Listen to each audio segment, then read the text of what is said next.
Every year in every sport, every conference will crown a champion. All of these elite teams have earned the right to stand in line with the other championship teams. But even in this group, there are certain teams that elevate to another level. Perhaps it is through the fashion in which they win the league. For others, maybe it is the tournament success that follows the special regular season. This was certainly the case for the 1990-1991 Unioto boys basketball team. This is a story that took us all on the basketball history train for Ross County. As we relive the historic weekend in Columbus, let's look back and remember the path it took for this SVC's all-time best team to reach this stage.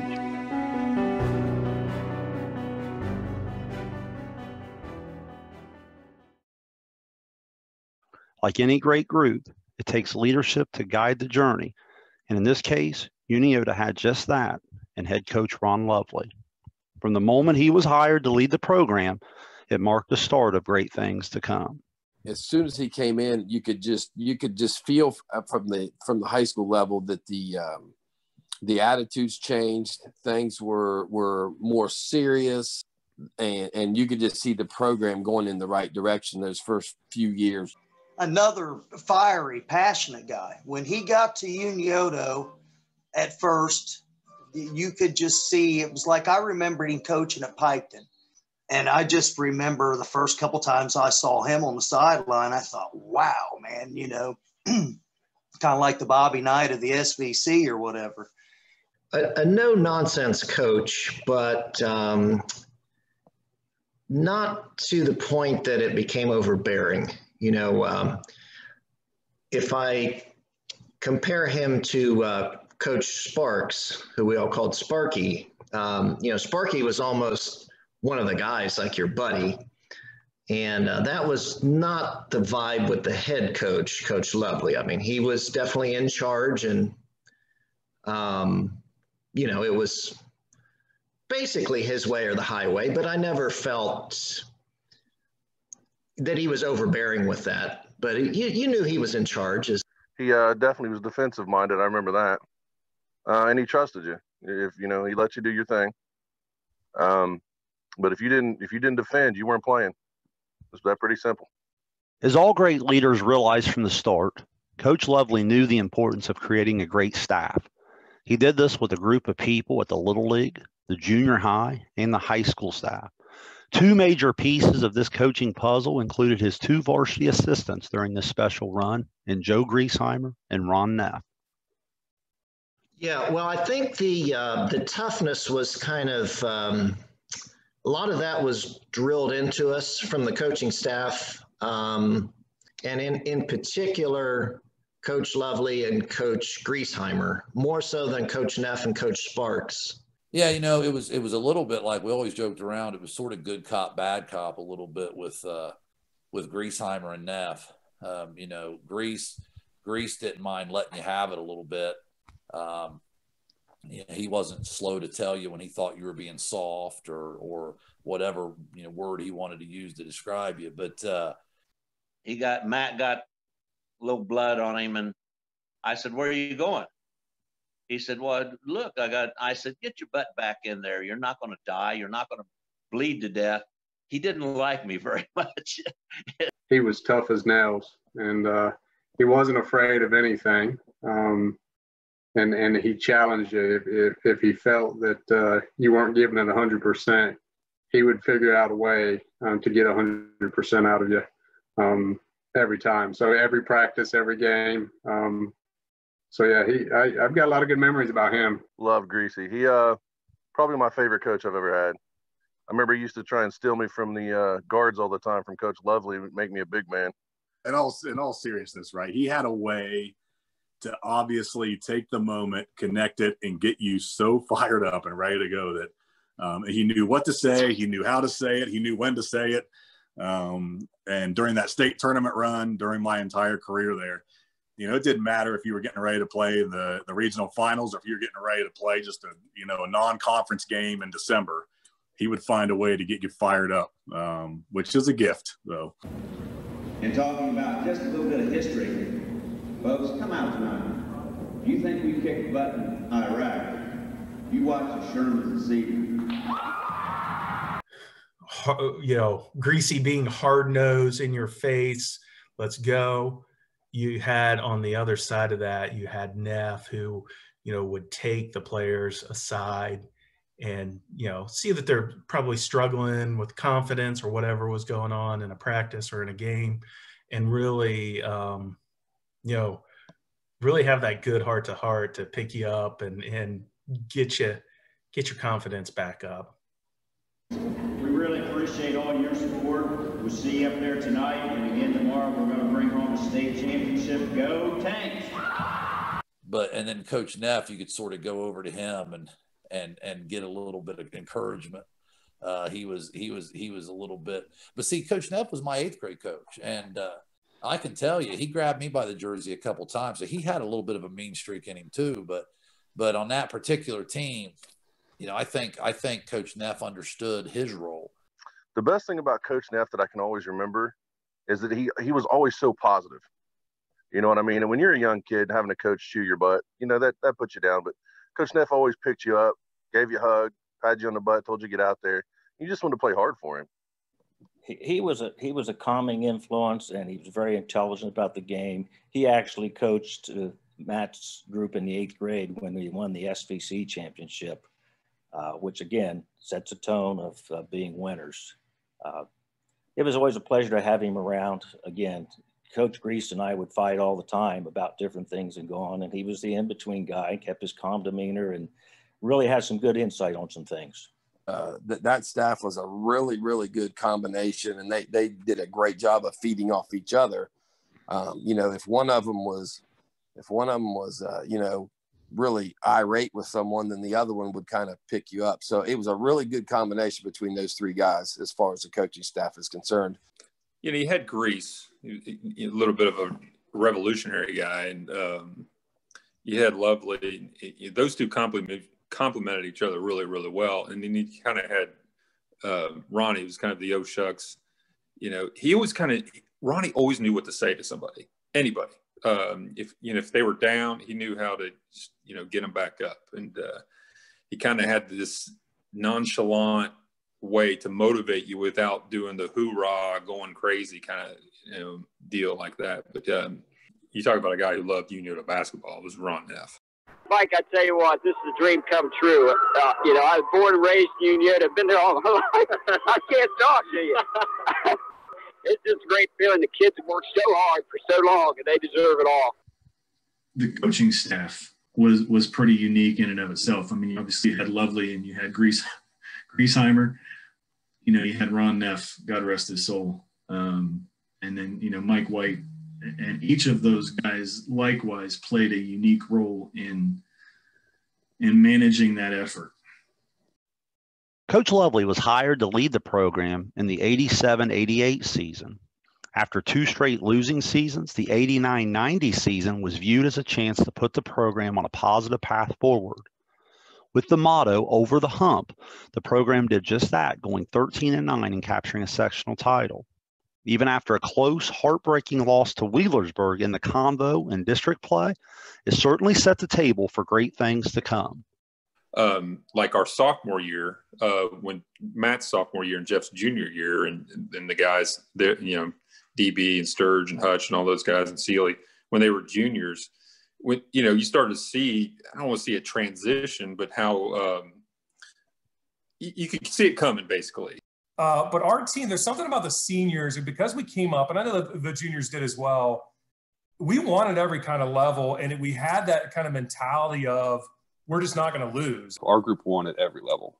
I know the group behind us, your brother's group, they won at every level. And we had struggled a little bit early in my junior year with some bad losses.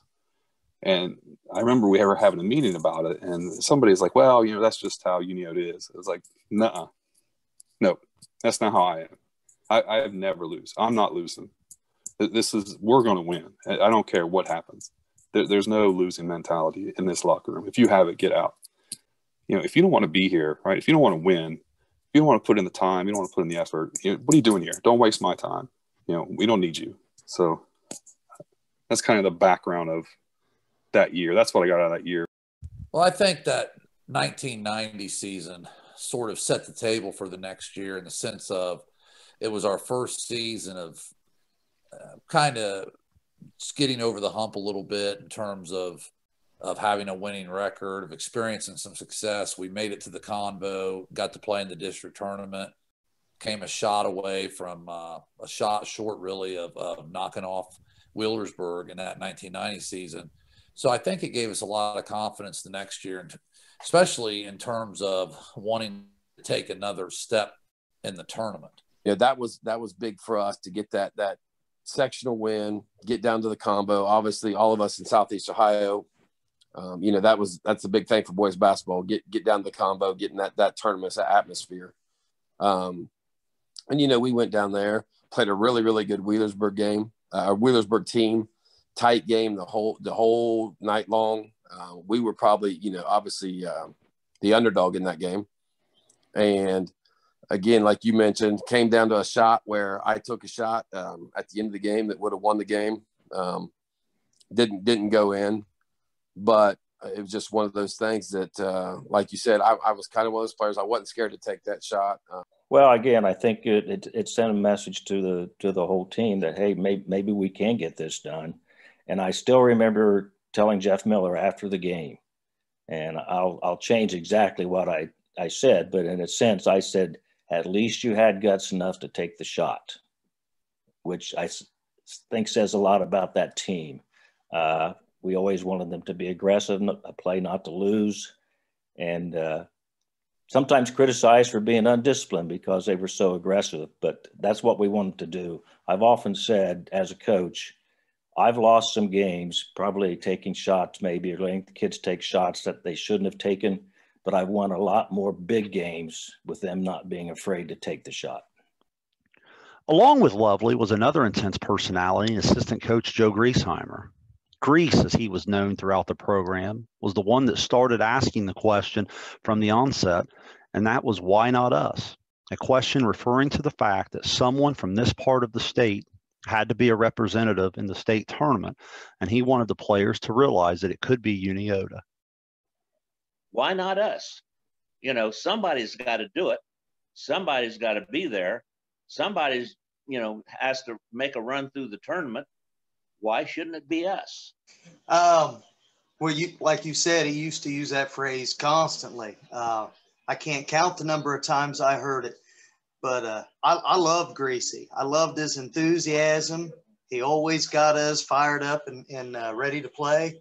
He was passionate. The why not us was Griesheimer kind of always talked about, a tournament run. It ends up, there's only 2 teams on the very last day of the tournament, playing in the entire state of Ohio. He used to throw the numbers out. There's 147 teams in this division. There's only going to be 2 teams. Why not us? Why not us? The first time you hear anything like that, I think anybody's visceral reaction is okay. There goes old Grease, just doing what Grease does. But he never let up with it. So when Grease preached that, I kind of would always go back in my mind and be like, yeah, it's true. Why not us? Why not us? We have enough talent to do this. Why can't we do it? Obviously you've got to catch breaks along the way and some get the right bounces and that. But we felt like we had enough talent to do something special. And he just kind of instilled that, like, why not us? Because I was literally thinking about that the other day and how many times I've used that saying since basketball, whether business or businesses that I've been involved in or departments that I've led in terms of rallying the troops, that why not us, that thing was so powerful. To your point about why not us, I've never seen a guy who, if you look at him, and I love Grease, and I think he'd say this, he looks like he could be curmudgeon-y, right? He's got that look about him, like he just ate kind of a, sandwich at times. But one of the nicest, sweetest individuals, he probably hate me for saying that I've ever met. He truly cared about us. And I got pretty close with Grease because he always worked with me and Hutch and Dan on the low post stuff, low post moves, all this kind of stuff. And that team, it's interesting, Shane, when you think about that team, we had a lot of firepower, a lot of guys that could put the ball in the hoop. But I think what made that team really special was kind of the grit that we came with every single day. I'm telling you, if grit doesn't describe Griesheimer, I don't know what does. You know, Grease was one of these guys that he was into the mental part of the game for sure. I mean, and I think that everything he did was calculated. It was planned. There was some genius behind what appeared to be crazy at times in that guy for sure. And why not us? So that saying was so appropriate from him, because I think that was just his attitude. And listen, you can throw around cliches, anybody can, but if you believe it or not, that's when people pick up on it. In a setting like this, you would think Unioto would be a bit nervous, but with this group, that wasn't quite the case.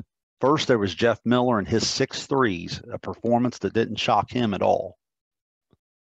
You know, just the fact that I don't know, you can call it cocky, arrogance, confidence, whatever you want to call it. But I had told those guys all week, I said, you know what, like this is when big players step up in big games. I mean, like we're gonna let this go. We're gonna do something special here. I remember in one instance, we were taking the ball out of bounds underneath the bucket on the baseline, and Ronnie had called Jeff over, and they were having this little conversation, and I don't know if it was an actual legit conversation or if it was just to make, Bedford Chanel forget about him. But I remember they handed the ball. I can't remember who it was to on the baseline.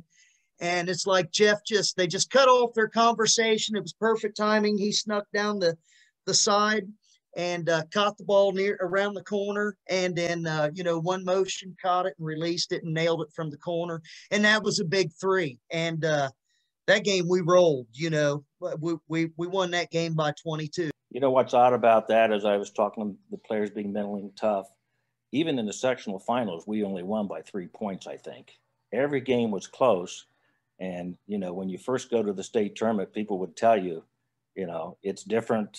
The kids will be scared and nervous, and they played like it was a regular season game. I sat in the stands many times as a coach and would watch the small city school upset a big city school. These guys were from Cleveland, and to beat them the way we did was just unreal. All week long, we were very confident. We fed off each other's confidence, and as teammates, your teammates also instilled confidence in you. You knock 1 or 2 down, and then your teammates are finding you wherever you are on the court, and you just get in that zone. That's one of those things that happened to be at the right time. So overall, what I remember most about that game, I guess, is just everybody contributed. And it seemed like everybody did their part. Everybody had a job to do. Everybody did what they, were supposed to do. Like I said, Miller was on fire. Matt did his usual mid-20s. And stuff like that. And just everybody did what they were supposed to do, played well. Then you had Mac Holmes, who won a bet with Coach Lovely from earlier in the year. And since the regional tournament, he was able to wear his purple shoes. Holmes scored a game-high 26 points in the semifinal win over Bedford Chanel, so it had to be the shoes. I found these purple shoes. Back then, they were hard to come by. I mean, now you have every collar and choice imaginable, right? You can customize them and everything else. But in the early 90s, you sort of found what you found. And I found these purple shoes, and I don't think he liked them all that much. And so he made a deal that if we made it to the regionals, I could wear them. And, I took him up on that once we got there. So I ended up wearing them for 4 games, for the regional and the state tournament games. The preseason had high expectations. Unioto was looked at as a team that would be explosive on the offensive end, and his team certainly didn't disappoint. The problem came on the other end. Perhaps the team spent too much time reading the preseason hype and not enough time in a defensive stance. Following an early season 88-85 loss to Amanda, Coach Lovely decided to send a loud and clear message. With his team averaging 95 points per game but giving up 84, Coach Lovely put the balls away at practice over the next several days. So we put up 100-plus points, 1 going away. And I'm telling you, had our core kind of 7 folks play the whole game, I think we could have scored 130. Point of that is we won the game, come back the next week, score 85 points, and we lost. But this is when I knew Ronnie Lovely was going to be one heck of a coach. That next week, I don't think we touched a basketball. All we did was defensive drills every single practice until the next game. I vividly remember we went back to practice the next day and we did not get the basketballs out. That kind of sent a message. And like you said, we just did defensive drills. And that, you know, those guys, no one likes to just go to practice and do nothing but defensive drills. They like to get the balls out. I can remember the first practice after the Amanda loss. We walked in and looked around, couldn't find the ball rack. You know, everyone was kind of looking like, where's the rack at? Like, it was nowhere to be found. And then we kind of looked at each other like, oh, that's probably not a good sign. You know what I mean? Like, this practice isn't going to have a whole lot of offense involved, obviously. So I think it was, I don't know, 2 or 3 practices in a row that I don't know if we even got a ball out. It was defense. Defense was pounded in our head. There was a lot of boxing out, a lot of loose ball drills. That was like when we got serious. And back to old school, we had a lot of bruises coming out of those practices. I think that was the toggle. And I remember coach like having the hitting drill. I used to call it that. I don't remember what it was actually called, but it was like hitting a rebound. It was really the hitting drill. Let's just be honest about it. So I remember we had to spread out on the floor, and I don't know what they're called, but it's like, you know, follow the leader, you know, you shuffle left, you shuffle right, up, down, you know, chop your feet. And we must have been doing that drill for, I would say 25 minutes or so. And it was awful. And I remember getting up in front of everybody and just yelling out, I'm like, listen, this drill sucks. Let's do it right so we can move on. And I was just so mad that we had to do that drill. I mean, to me, defending isn't a skill. It's a mindset. You know, it was one of those things where he was definitely trying to send a message that we were going to have to play on the defensive side. I mean, I think we had a lot of offensive talent. Here we are at that point in the season, Shayne, 1-1, had 3 guys averaging over 20 points a game, had scored 80 points twice, and we had a loss.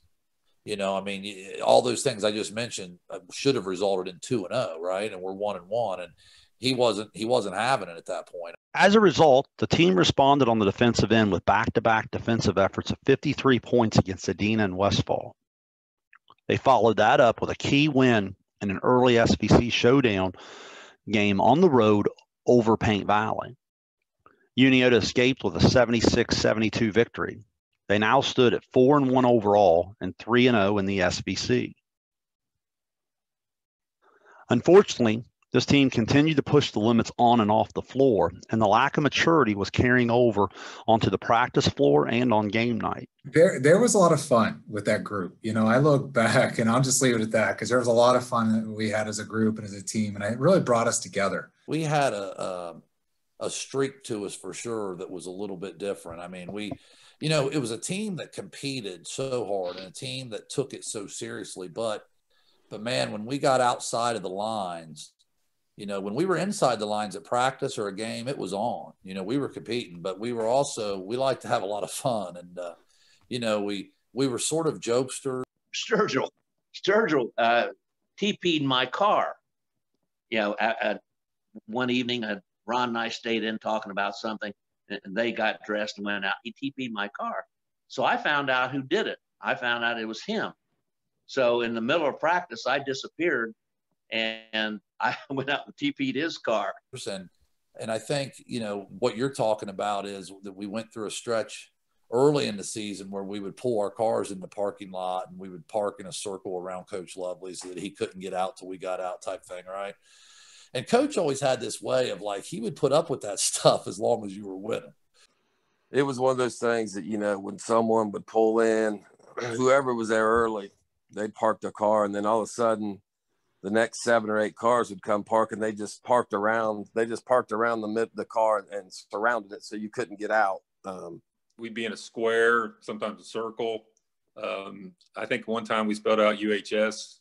It was all fun and games until, you know, there was days when Coach would show up and he was ready to have a serious practice. As soon as he pulled in the parking lot, you know, he'd come in with a few choice words of, those yellow lines out there in the parking lot are for you to put your tires in. You know, I get here and we've got people parked all over the place. And, you know, he'd read us the riot act about that. But the parking, I think we'd had a bad practice, or maybe it was after a loss. And it was just to set the point of getting a little bit disciplined. I don't think they quite understood it at that time. And they like to sneak out and toilet paper the houses. Coach, I didn't mind that kind of thing either. I did warn them, though, that I wouldn't go up to Griesheimer's house and toilet paper it. He's got guns and he'll use them. So, yeah, they were an ornery group, and they did a lot of things that they didn't get caught doing. But, boy, they sure were cohesive, and they really played off one another. It was a fun group that particular year, it was a fun group to be around, and we all worked really hard. And that was what made us go through the things that we did. We were hard workers. Every team has fun things they like to do. In many cases, these things are goofy or immature, and they do push the limits, but the great teams figure out a way to not let it trickle over to the actual goals of the team. Everything came crashing together about a quarter of the way through the season.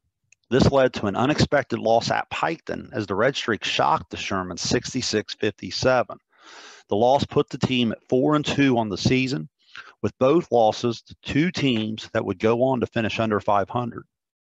The morning following the Piketon game was one this team will always remember.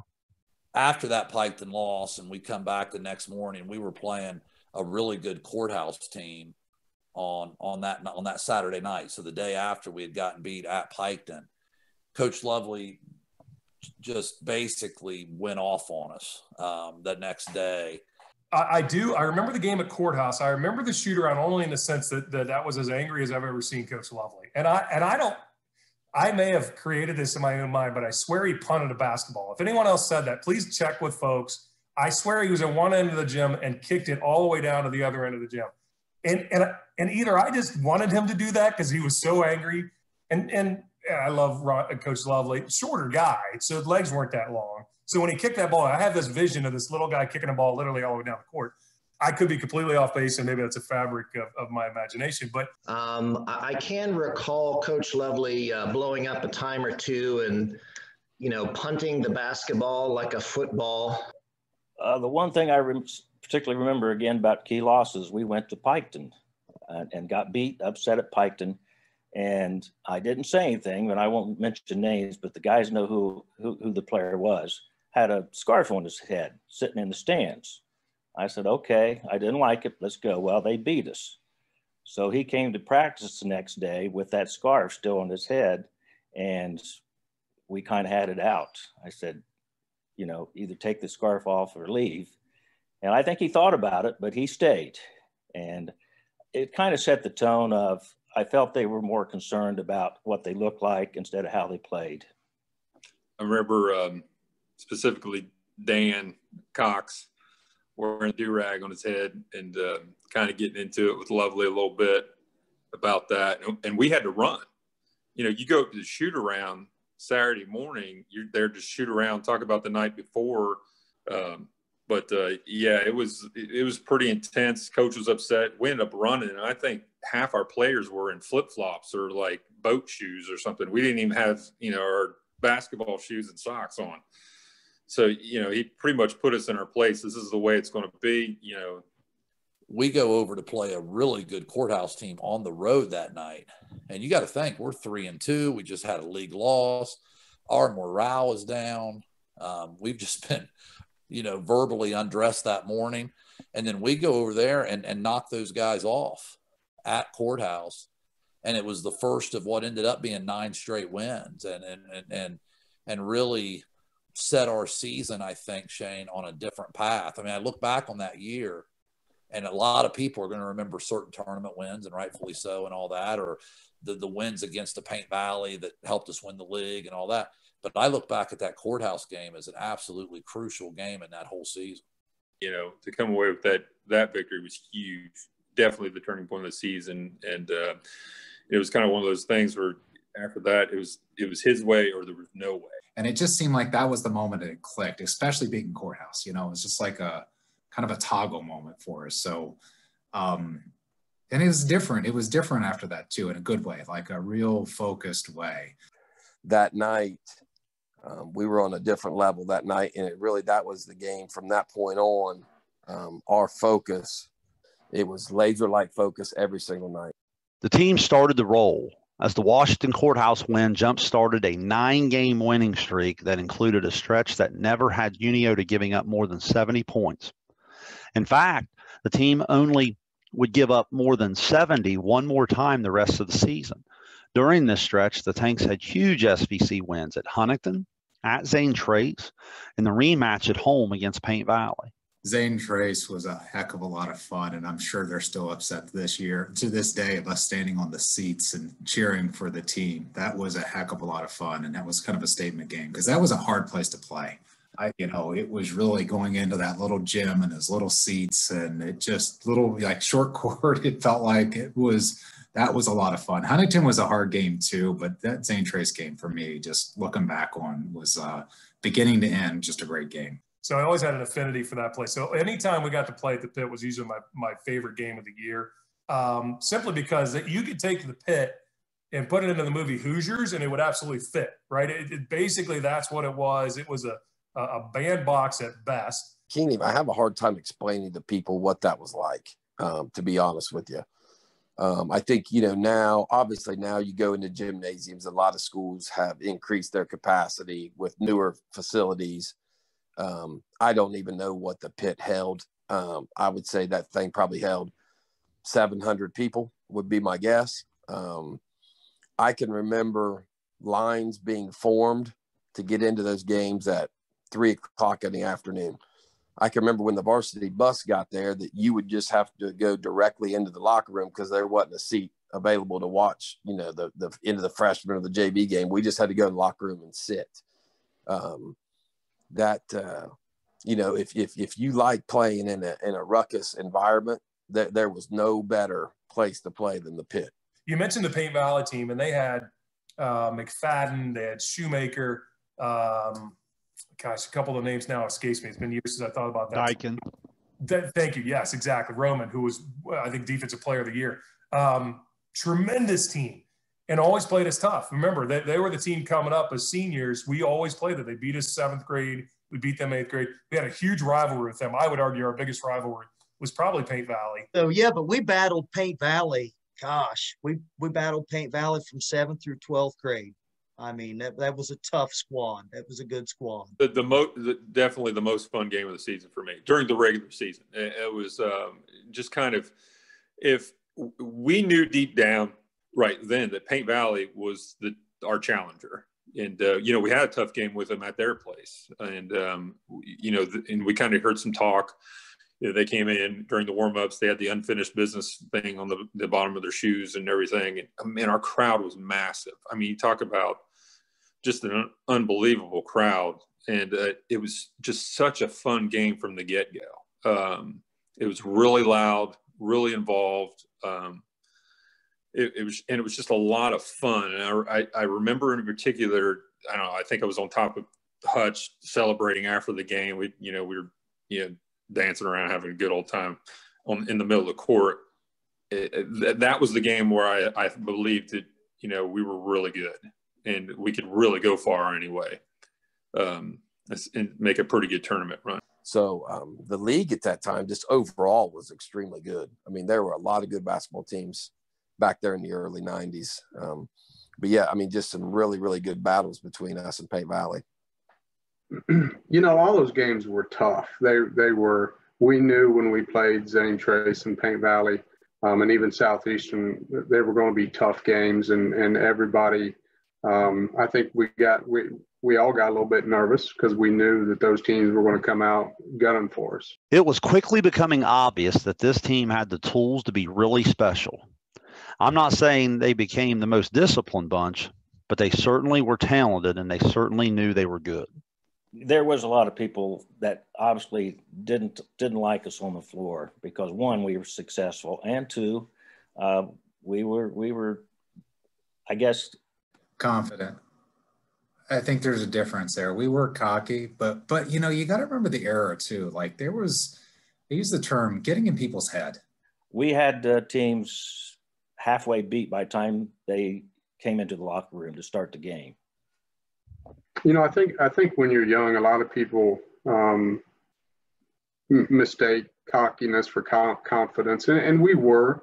we were very confident. I think all of us were, to the point that we probably tiptoed on the edge of being cocky. I think looking back now, it was a group of individuals that were extremely confident in their skills and ability. And I think because of our good coaching, that we knew we could compete with anybody. Well, that's a fine line there. I would say at points we were pretty cocky. I would say that. You saw the record, a bunch of wins in a row. I mean, we were cocky, but we thought we couldn't lose. We thought we couldn't be beat. I think we had swagger. I don't know if it is cocky. I think that we had throughout the program. I mean, we just won, and that just stuck with us. We always won, and so when we stepped on the court and we were warming up, it wasn't looking at players and the team and being like, oh, he's big, or oh man. It was, we're going to take care of business.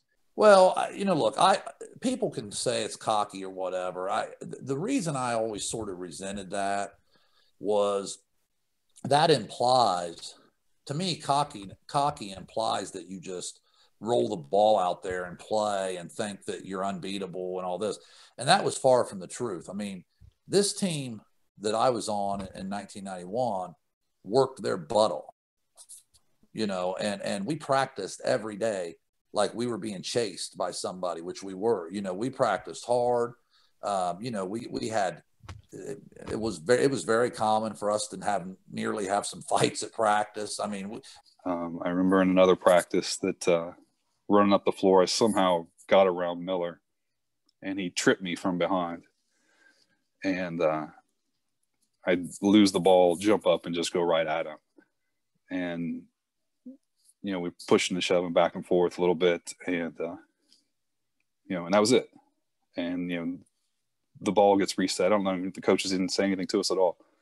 The ball got kind of reset, and it was coming back the other way, and then we're going by each other and give each other high fives, like, hey, my bad. All right, my bad. We're good. We just didn't really care. When we got between the lines at practice, it didn't matter who your friends were. If they had a different color jersey on, then we were, they weren't our friend for that half hour or whatever it took in practice. So to me, were we confident? Yes. Cocky to me is only concerning with yourself. You're showing a lack of respect for your opponent, kind of, if you're being cocky. Confident means you're confident in your own abilities and your own team's abilities, but you respect what the other team's going to do as well. And, I think that's one of the things that I don't think we went into a game with not respecting the other team. I mean, and partly that, a lot of that goes to the league. Like I said earlier, the league was really, really good. I would say we weren't cocky. We weren't over arrogant. We didn't take anybody lightly. We just, we were confident. We knew that if we played our game, we knew we're good ball players. We knew we liked playing together. We knew we played well together. And we just knew and had been through all the battles in the SVC. We knew how tough the SVC was that year. And we knew game in and game out, it was going to be a battle. So we didn't take anybody lightly. But we did have, that air of confidence about us. And I think it helped lift our team. You have to have some confidence in your teammates and your abilities in order to be successful. It's kind of weird because confident always makes you sound like, well, okay, well, then you're mature. Well, cocky, you're arrogant, idiot, something like that. But did we have our personalities? Without a doubt. But it was kind of one of those things where you almost had to be that way, confident-wise at least, or else you're going to get run over. Well, I think collectively the team had a little bit of arrogance. Yeah, we did. We had an ego. We had confidence. We had swagger, whatever you want to call it. We absolutely had that.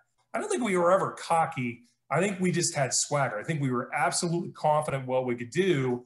Did we talk a lot? Yeah. Listen, we had some trash talkers on the team. I don't know if you talked to Hutch yet, but I'm pretty sure half the SVC wanted to fight Jim Hutch at some point in time because of the way he talked on the basketball court. That's what I loved about him.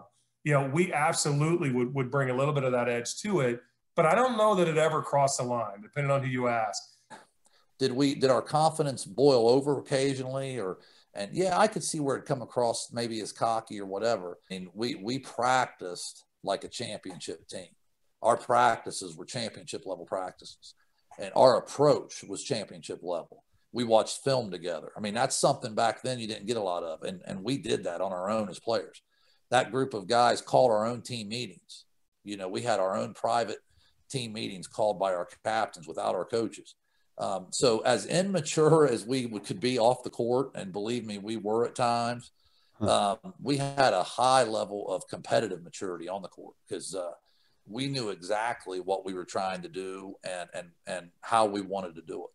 Looking back at some of the defensive issues improving, the one thing that still was the identity of this team on the offensive end was the ability to shoot the three. The spacing afforded Matt Combs, a 1,700-plus career scorer who scored 644 points that season alone, to play one-on-one without the help coming. Jason Tress hit 44 threes on the season, and teammate Jeff Miller added 54. Even Matt had over 30 made triples. The odd thing is the fact that this offensive weapon that we take for granted today was only 4 years old in terms of its existence in the high school game. In fact, Coach Lovely never even looked at this as something that would impact the game that much. I do remember particularly when it did kind of come around. Some people weren't the biggest fans of it, and I call him out on this all the time. It's Griesheimer. Yeah, I didn't like the three-point shot. I was one that, when I was coaching before I went to Unioto, it was work the ball, you know, and get a good shot. And I don't care who shoots it, but if you're open, take your shot. But I finally got adjusted to it very quickly. I remember he kind of had us as a section away in one of the camps, and it was during a timeout. I think Thornsberry was on my team my freshman year, and he said, "You guys, I don't want you shooting three-pointers." And actually, this was in between our freshman and sophomore years. And Thornsberry, I remember laughing at each other, and we looked at each other square in the eye. We chuckled, and I think Grease gave us a pretty good ribbon for it. But thank God we never listened to him. I mean, it changed our game. It definitely changed how we played. You know, we played outside in before, now it was inside out. I mean, there's a lot of kick out threes, I remember. You know, we had a lot of good shooters. It's kind of ironic. The three-point shot came in my first year at Unioto. I remember playing Amanda, and I said, that's not going to make a difference. Well, the opposing team, Amanda, had 8 threes during the game, and we had none, and we got beat. So I changed my mind immediately. You know, when they put that three-point line in, for me personally, that was big, because I felt like then I could even be more of a threat. You know, if I'm out there hitting shots beyond that and getting 3 for every one of them, rather than have to work your butt off and get a 2. But you know, at the time you didn't really realize it, but man, it sure did change the game as a whole. I mean, there were some games where we probably had, without a doubt, we were in probably the teens, 3-point wise. I mean, I think the first game of the year, between Miller, myself, and Combs, we probably had, we may have had 13, 14 threes that game alone. You're talking in a time where, you know, nowadays you see a lot of three-point shots going up, and you see, you know, some gaudy numbers at times from 3. But back then you didn't see that. To have 2 guys, I think Jeff was in the mid-50s at the end of the year in three-point shots made, and Jason Tress was over 40. You know, I think I was in the 30s. So, you know, you just add those 3 guys up, and you're in 125, 130 three-point shots just between 3 guys. And that was something then. Like I said, you'll see that now. But back then, it was a little bit unique to play that style. With the 3-ball leading the way and the team learning the importance of being ready to play, this team certainly didn't forget how to have fun. In fact, sometimes they got a little carried away, and anything not secured well in the gym could have been in danger during a good game of Scuds and Patriots. Okay, Scuds and Patriots, of course, you know, we got that from the Gulf War that took place, that happened right in the middle of the season. So basically the way that went was, you know, we split into a purple and a gold team. And you had, you know, we got the entire rack of basketballs out. One team had to protect one backboard. The other team had to protect the other backboard. You couldn't cross half court. And you had to pick off, like, when someone would fire a ball at your backboard, you had to pick it off in midair to avoid points. And, you know, the first few times they played, yeah, it was fun, but it all of a sudden became extremely competitive. I mean, it was, you know, diving for balls, finding a way to cheat, to get the W that day in the Scuds and Patriots game. And if I'm not mistaken, when we first started playing, we had several guys who were like, no, I'm not playing. This guy, you guys aren't serious, are you? We're like, yeah. Yeah, I remember I didn't participate in that. I'm telling you, it was crazy. I remember one day the Gazette came in to do a piece on us, and this is going on. And the look on this guy's face, man, when he came in there, he didn't know what to think. So he asked me, he's like, what in the world's going on in here? And I was like, I didn't even try to hide it. I was just like, look, man, we call this Scuds and Patriots. I just explained it to him. I really didn't know about the Scuds and Missiles until after the season, which doesn't surprise me. I knew they were doing ornery things. I think Sturgill started that. He and Hutch, they always, if anything comical was started, either if it wasn't Sam, it was most likely Sturgill was behind something. And yeah, I'd probably give Sturgill the credit for the Scuds and Patriots, the beginning of that. And I'm going to blame it on Sam Bookwalter. It might not have been him, but I do recall, somebody getting drilled in the face with a full court shot right in the nose. And then there also was, we had these fluorescent lights on the ceiling of the gym, which had to be close to 50 feet in the air, maybe 35, 40 feet. I mean, it's pretty high. And in an attempt to shoot down somebody's Scud, which would be the full court shot with the Patriot missile, one of the basketballs hit the covering of the fluorescent lights and came crashing down in a cloud of dust. And of course, the janitor came in and wasn't pleased. So I kind of remember that, at least for that day, ending the Patriots and Scuds event. I think I remember Greasy coming in the first time and kind of busting us doing this and just putting his head down and shaking and walking out of the gym. And usually there was a casualty. Usually somebody got hit upside the head with a basketball during those events. No, admittedly, yes. That a lot of that was I wasn't alone, mind you. There were plenty of other folks on the team that were instigators and part of that. Yes, we did a lot of that stuff. That was just the nature of the team. And did I instigate a lot of it? Yeah, it was kind of my role. Everyone has a role on the team. That's what I did. Try to keep things a little bit loose. So I will own that. But if anybody says they weren't involved or didn't enjoy it, then I think they're absolutely lying. I think everyone took part in it.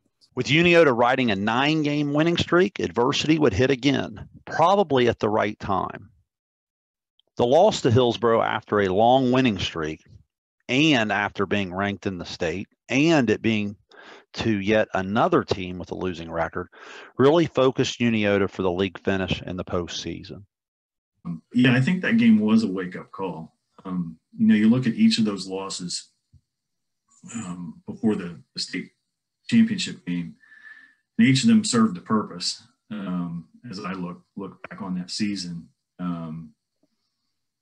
especially the Piketon loss and the Hillsborough loss. Those were, as Lovely would like to say, those were gut check moments.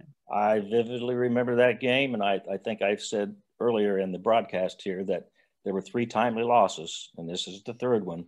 And it was a weeknight game. It probably was a Tuesday game, and I remember sitting on the bus. We're going over, and they're laughing and like they usually do, and having a good time.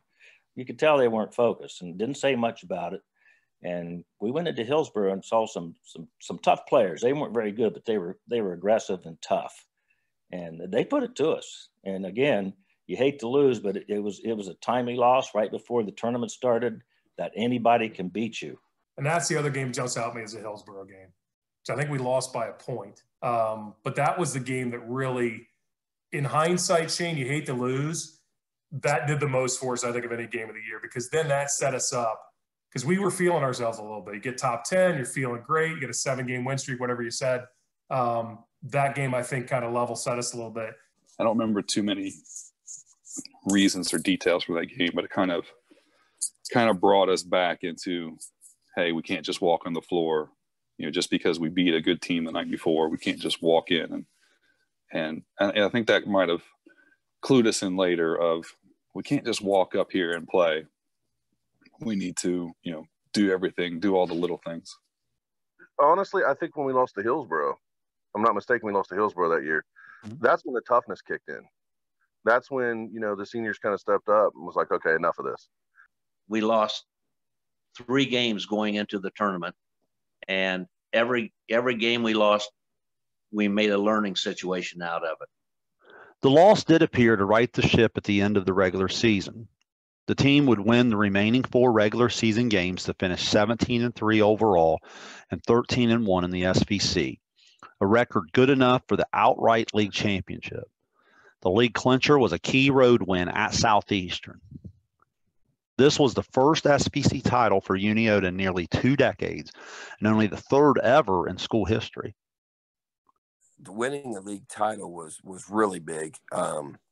At the time, that wasn't something, Unioto basketball didn't have a whole lot of league titles, up to that point. And then with the talent level in the league at that time, you knew that you had accomplished something if you won that league. That, as you mentioned, Unioto hadn't won. I don't remember the last time they won the SVC before that. You probably have better stats than I do. It had been a long darn time before we had. That felt like, okay, we finally arrived. And again, fortunately, we didn't rest on our laurels and say, hey, we did it and that's it and packed it in. We kept playing hard. But I do feel like that was probably the biggest thing to me, outside, again, state finals, so you're not going to top that. But to me, that was a huge accomplishment from a team perspective, especially the seniors, to have that from the journey we kind of made to get there. I think we knew that history. And I remember having conversations with Ron Neff all the time, hearing about he and especially Dale Haynes and everything, God rest his soul, Mr. U himself. But always wanting to get to that point, to be that Unioto team to kind of get things, going. In terms of regular season, that league was everything to us. And for folks that know Scioto Valley Conference, it's a tight-knit conference. Everybody knows everybody. So there's a certain level of pride that goes with winning that championship. And that was one that we definitely wanted to get. The day off in Columbus was a weird day. The team searched for things to do, and they found a gym at Bishop Hartley High School to practice. Looking back, it would have probably been better to play on back-to-back days. So we went to Bishop Hartley. My connection with Coach Weisgerber from my Flagey days, he set us up to go there. We spent about an hour. It was kind of hard because we didn't know much about the team we were playing, and did some drills and tried to do some pregame. I always thought that was one of our biggest strengths, was game preparation and knowing the team we're playing and what we needed to get done. We didn't have a lot of that, unfortunately. And obviously, it's kind of interesting because when you get to the state tournament, it's the whole experience. It's not just the games; it's the whole thing. You obviously are having, pep rallies at school. You've got the entire community. You go up there, you get a win. And, obviously the state tournament's always a Thursday, Friday, Saturday. We played Thursday. Our finals game wasn't until Saturday. So Friday's an off day. And the whole thing on that day off is it's a focus thing. You're trying to get that whole experience and relish everything that's going on. But yet at the same time, you're also trying to keep focused, because you got one more game to play. You got a state championship you're getting ready to play for. So, but honestly, I felt like, that day off, we were pretty laid back. We got a good practice in that day. I thought we handled that day off as well as could be handled. And to be honest with you, I felt confident going in with the practice that we had and how we had prepared. We had beaten a really good Bedford Chanel team in the semifinals by 22 points. We played really, really well. And I just felt like, you know, if there were nerves, they were going to show up in the semifinal, not the final. So, I mean, I just felt going into it really confident. You know, but that's basketball for you. Sometimes you get into it and it doesn't work out the way you want. But I think we handled the preparation really, really well. I remember we were really loose. And my guess is if we all sat in a room, we'd probably be like, hey, were we too loose coming into that state final? Right. And I said it earlier a little bit in some of the quotes that were out there, et cetera. We just beat a team by what did we win? 22 points, I think, heading into the finals. Felt great. I remember staying in a hotel, I remember ordering pizza, those kind of things, right? Because we don't normally do that. So you felt like a big time kind of program because you're traveling. I don't really remember the practice that much. I just remember feeling really, I'm using the term loose, Shayne, and that's not necessarily a bad thing, but I felt like the team felt, I don't know, that we kind of arrived. And maybe that ultimately kind of hurt us once we got to the finals game. It was certainly a tough start for Unioto. Wayne Trace had incredible size, and Unioto was having trouble getting shots to fall. One possible excuse for the shooting issues could have been something you won't see every day in any game, especially the state championship. I remember the big controversy about playing the first 3.5 minutes or so with the girls' ball in the boys' state championship game. How does that happen?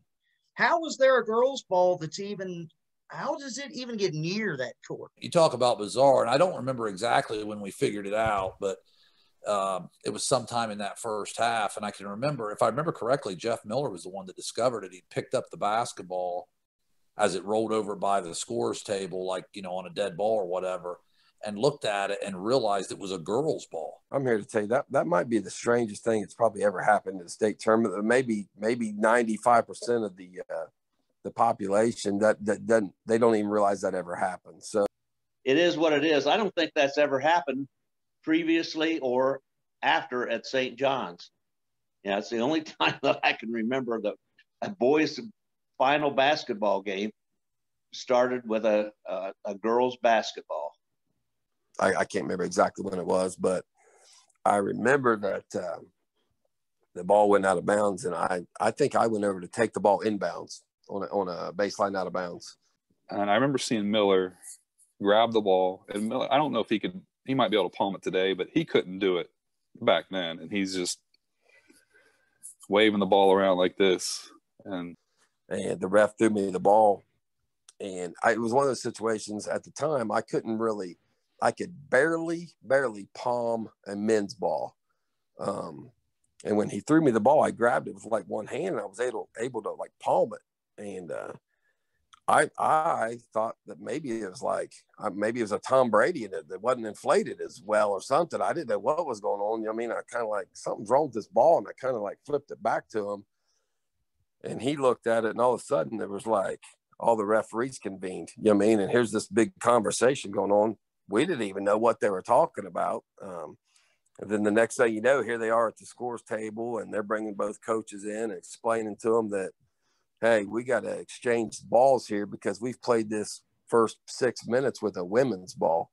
And so I'm going to tell you that like the 3 or 4 bricks that I threw up in the first quarter, that's the reason why, was because we were playing with the women's ball and I wasn't used to it. So I don't think it was the nerves or anything. I'm just going to blame it on being the women's ball. At that point in time, we're double digits down already. I remember the referee coming over, and I said, what are we going to do here? We're going to start over. Of course, he didn't have any of that. He said, we're just going to put a boys' ball in and go on from here. But yeah, we set a little history there. I don't think that's ever happened before. Nonetheless, Unioto was facing adversity, and this was a time that, win or lose, they had to come together and fight. It was through all the adversity, the chemistry of this group was on display. And the chemistry was real, genuine, and a true love for one another that came from some of the most private moments away from the locker room. We were always together. There were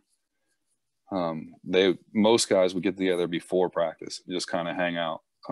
We would go to each other's house after the practices or after games. So we were always, we were just a family. I mean, it was kind of weird because there was no sophomores up until, we got to the tournament. So it was 6 seniors, 6 juniors. We all knew each other. We knew each other's parents and brothers and sisters. And so, and we knew each other, we just knew each other like a family. Guys weren't they weren't scared to share their feelings about other guys or what was wrong or what was right. And then that ended up leading us to having some of our own meetings. Our seniors were really the leaders of that team. Those guys, when we'd have a bad practice, hey, let's go down to the horseshoe pits. Basically, there's a place about a mile from the school where it was horseshoe. They would throw horseshoes. And they'd have tournaments and stuff. And it was just a place we could park our car down there and sit and talk. And we would just sit on the hood of our car and say, man, why was our practice so terrible tonight? We can't have that. And we just air stuff out. You wouldn't believe how many times we would go down there and all of a sudden we'd have 10, 11 cars parked in this little horseshoe pit. We'd all be sitting on top of our cars and we would just, we would talk practice. We would talk upcoming opponents. We would talk previous games. We would talk chemistry issues, and we'd hash it out right there at the horseshoe pit. It would just take someone after practice say, "Hey, we're all going down to the pit. Get your stuff packed up. You jump in your car. You head down there. We'd be down there 30 minutes, an hour, whatever, and hash whatever it was. Hash it out down there at the pit." So, if you think about it, it was the level. It was really unique, the level of communication on this team. I mean, I didn't even realize it then at the time as much as I do now, having coached for 25 years, just how special the communication was. I mean, the brutal honesty that we would have. I mean, we held nothing back. They say, the people that love each other are truth tellers. Well, we were truth tellers on that team. It wasn't any particular thing that was happening, but you always kind of ended up with other member of the team, that night. Hey, who recorded the game that night? Oh, my stepdad did. Okay, can you get him, bring the tape? We're going back to your house. We'll watch it, hang out and everything. We'd always kind of break down the good and the bad. You talk about so many of those players we had went into coaching and they were so smart. They would get together after every game, regular season, and watch the replay themselves. I didn't really have to watch too much of the replay. They watched it. Now, I think they had a little fun needling each other while they were watching it, but they were students of the game, that's for sure. It's sometimes you get that chemistry that just works, and we did. And yes, we talked about it earlier. We had egos, we had confidence, but that's why I told you I don't think we crossed the line of cockiness, because I don't think you can be cocky and still be a very good team player. I think somewhere there's a mix in between where all that stuff has to kind of come together. That was the beauty of our career. I think we were able to do that. We thought we were great, but I didn't care if I scored 2 points or 20 points. It didn't matter. We won. I'm reflective, I think, of the rest of the team in that regard. This type of competitiveness was going to be needed in tournament play. Leading up to the sectional championship, some major adversity hit the team when Jason Tress went down in practice. I think I was trying to make a steal on somebody. I kind of tapped the ball and it started to go out of bounds, so I dove for the ball out of bounds, not realizing that when I was diving, I was undercutting the biggest person on our team, Chris Seeley. And when I kind of dove, he kind of fell on me. Pretty much immediately, you kind of know. And the first thing I thought of was, the tournament and the season. I was like, I was extremely upset more than I was in pain. I just couldn't believe that it happened. And so they had pretty much told us he was done for the season. We go into the sectional without Jason Tress, and it really made life difficult. We always tried to give the attitude to the players and the team that, well, it happens, next man up, and we'll get through it somehow. But deep down, we knew it was going to be tough. Like you said, we talked about the 3-point shot and how important it is to have a guy like that. So Jason was, in my mind, one of the most underrated players in our entire conference that year. I mean, you're talking about a guy who, like I said earlier, had hit 40-some threes. A guy that was definitely an above-average defender. I mean, he could really guard. A guy that could handle the ball. A guy that, honestly, pound for pound, could rebound as well as anybody. Excellent rebounder. He ended up being an honorable mention, I think, all-league player, which, quite frankly, was a crime. I mean, he was better than some of those guys that made it in front of him. For us to go 13-1 in the league and get 2 guys on all league that year was something that is you don't see a lot typically. That might have spoken to how well liked we were by the other teams in the league. I'm not sure, but no, Jason Tress was huge for us. So to lose him going into the tournament was tough, and it showed up that very first game against St. Trey. Thanks to a bye for the top-seeded Shermans, the team advanced straight to the sectional championship. The tournament trail, however, almost didn't get started due to an issue with an official having his schedule mixed up. Basically, the officials for that game had gotten their wires crossed, and one of the guys that was supposed to officiate our game, which was the first game of the evening, thought he was supposed to do the later game. So he wasn't there, and you got to think it wasn't a day and age of cell phones and stuff like that. It's not like you just reach out to a guy and be like, hey, where you at? We just had to sit around and wait until the guy got there.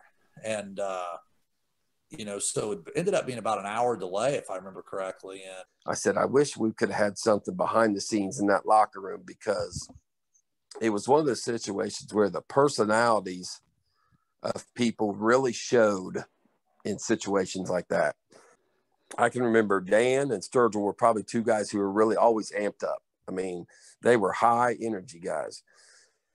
I can remember them being like back in the shower waiting for this game to get started, and they were firing balls off the shower wall, like back in there. They were throwing them off, catching them, diving. You had a guy like DB who was laying over on the carpet floor. I think he might have been sleeping. You had a couple guys who were really serious, and they were sitting over by themselves on the bench talking about the game. You had a couple other guys sitting on a different bench, and they were over there telling jokes or talking about, whatever the gossip at the high school was at the time. So, I mean, you had all kinds of different personalities back in there. And it was, now when you think about it, it was really neat to think about how, everyone kind of knew each other. No one was telling, Dan and Sturgill, hey guys, get focused back there in the shower, quit throwing basketballs at each other. I mean, you kind of knew that's who they were. Hey, DB, wake up. Nope. You just let him sleep, until it was ready to go. The guys that were over here laughing and joking, you let them go. That was their personality. So there was a lot of personalities that were shown in situations like that. The distinct difference in personalities, I think, is what made the team. And the respect for each other's personality was, again, it was just such a unique group that came together. But yeah, I do remember the delay. It took a while. We finally got on the court, and sitting in that locker room and a game like that, especially against St. Trey's, because they always could put a good squad, at least when we were there out on the floor. It was like, it was so painful. Finally, Unioto took the floor against rival St. Trey's, a team Unioto had only beaten by 2 in a recent senior night victory. With Tress not even in uniform, the Pioneers went with the idea of taking away Miller at the three-point line, and they really worked hard to keep Unioto in the half court. On this night, Matt Combs went completely off. He scored in a variety of ways, and in the end, Unioto found a way to survive and advance. In the 47-44 win, Combs had 36 points. Again, I think it just shows the mental toughness of that team and what we go back to of let's get it done some way without Tress. And two things. Fortunately, we had Matt be able to do what he could do. And secondly, you had the other players around him that were willing to play the defense, to rebound and do whatever they had to do to win the game, not caring how we did it or who scored the points or who did what. Everybody knew Matt obviously was our best player. Matt's a tremendous player, was a tremendous player. We knew Matt was going to get his. Let's feed him the ball. Let's let him go from there. It really helps when you have a kid that's 6'4", who can shoot, that no one can defend, and the rest of us trying to get him the ball in the right spot. And at that time, the thing about Matt was he was a matchup nightmare for people. If you tried to guard him with a big, then he would pull you out on the perimeter. If you went with someone a little bit quicker, not as big, he could drag you down the post and score. His level of work behind the scenes, I think, resulted in a lot of, a ton of the things that you saw on the court, from his stats to his scoring record. but that was all made behind the scenes. So his work ethic was triple, quadruple all of ours. He worked at it. And the one thing about Matt is he could be off for a quarter, 2 quarters, but once he started hitting that little, he was a rhythm guy big time. If he can, I remember he coming from the top of the key, he liked that little shot at the elbow. He'd like that little pull up at the elbow. And if he started hitting that, people were in trouble. I think it was just his relentless desire to succeed. He had a fire and a competitiveness in him that, having been around several players, it's not common in every kid at all. It's just not. With that, I think he had a willingness to work at a level that most didn't. And I think that was evidenced by his success, both as a player and even on in his adult life as a coach. He knew what it took to win. He knew how many points he needed to score to win. And he just one of my favorite teammates of all time for sure. Great guy to be around, during it. Still this day, maybe other than hoops, don't know anybody that's loved Unioto basketball more than Matt, even though he is coaching at Benton County. I know he still bleeds purple and gold. Ironically, when you look back to the beginning of the season, it was the defensive effort that allowed Unioto to climb the ladder and cut the net as back-to-back sectional champions. The adversity continued as the status of Jason Tress was unknown entering the district semifinal game at the Convo in Athens against South Webster. The nucleus of this team was returning with the memory of the Wheelersburg loss a year earlier, and they were determined to advance. And I remember just kind of goofing off in the shoot around. I was still hanging around everybody. So, and I was, kind of just goofing off, and it was my right arm. So I'm just kind of adjusting, kind of shooting. And, I'm just kind of going through the shoot around and practice and just hanging around with the guys. And as I'm doing that, it wasn't until a couple days before the game, I'm kind of shooting with this collar on, and it hurts, but it doesn't hurt real bad. And then the next day I'm shooting and it doesn't hurt at all. And it just kind of, feels a little uncomfortable. The next day she made me a doctor's appointment to go in and see and get x-rayed. That was the game of the semifinal, or the district, the semifinal game. He put me through the ringer. He's like, yeah, I think he's okay. He can at least dress or anything like that. But, it's your call if he wants to play. And I'm kind of looking like, well, yeah, I want to play, dress. And I remember Coach the whole time. You're like, well, you can dress, but you're not going to play. South Webster led 28-18 in the second quarter. At this point, Lovely turned to the bench and inserted Tress into the Unioto lineup. Within seconds of Tress being on the combo floor, he knocked down a deep three. Shortly after, he hit another. All totaled that night, he scored 14 points to help heal Unioto, as the headline said. It was our possession. There was kind of a loose ball, and I want to think that like Jimmy or Sturge kind of got a loose ball and just threw it to me. And it's like, well, let's just see what happens. And threw one up. It went in. I think my next one went in. And it just felt good. I felt comfortable playing in it. As it turned out, he ended up being the star of the night for us. I mean, we got down early by 10 points. He came in, ended up, I think, hitting like 4 threes that night, 4 or 5 threes, had a big game for us. And really, we don't advance without him. I mean, we were playing South Webster in the first game of the district, and Tress was hurt. We had him taped up in case we needed him. Well, we got behind big time early in that game against South Webster, and we had him taped up. We put Jason Tress in. I think he hit about 3 straight long threes, which probably saved the game. We're sitting here talking about, the 30th anniversary of this team that made it to the state finals. We don't get out of the district semifinals without Jason Tress that night. So it was so nice to have him back, because I think, just that little subtle off was there, and to get him back with that team and the confidence that him sitting on that wing and being there ready to shoot, pull the trigger, you just knew it was going to work again. As Unioto was prepared to head to the district title game, most SVC fans assumed it would be a Unioto versus Paint Valley Part 3. But in the other semifinal matchup, Paint Valley was knocked off by 10-13 Crooksville. This meant Unioto would now play the Ceramics for the district championship. The game started with Unioto winning the tip and Matt Combs, just 8 seconds in, scoring to hit the 1,000 career point mark in just his junior season. Combs scored 27 points on the night. Crooksville was led by a big center named Jason Taylor. The 6'6", 250-pound post player was a major concern for a Unioto team that was not considered to be the biggest team. With Jim Hutchison and some of the other normal rotational guys getting in foul trouble, Coach Lovely turned to his bench and asked senior Chris Seeley to take the challenge of defending Taylor. Keep in mind on the night, Taylor finished with 20 points and 22 rebounds. However, with Seeley in the game for nearly a 16-minute stretch, Taylor only managed 3 buckets. I think he was just a little too tall for the other guys to guard effectively.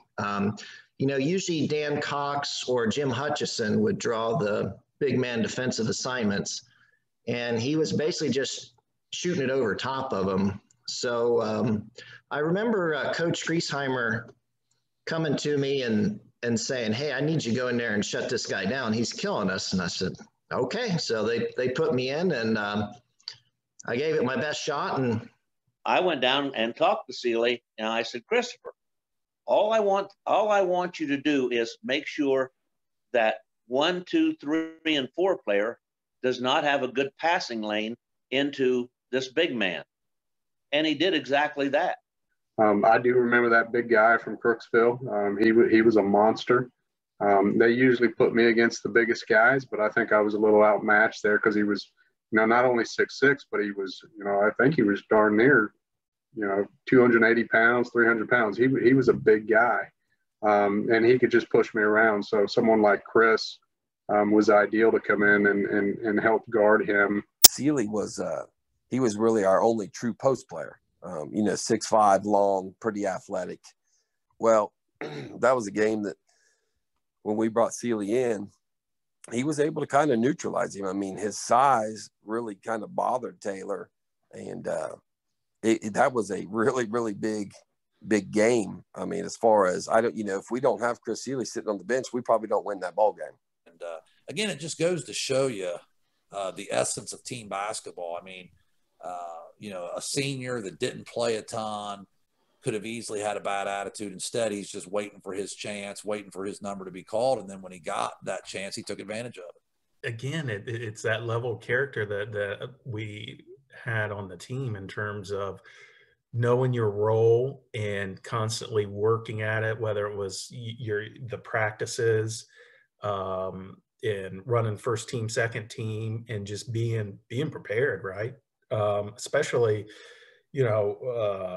Hutch and Sturgill and Seeley, those guys saw that playing time and played critical minutes throughout the season, and always just being ready to go. He, to me, embodies what that team was all about.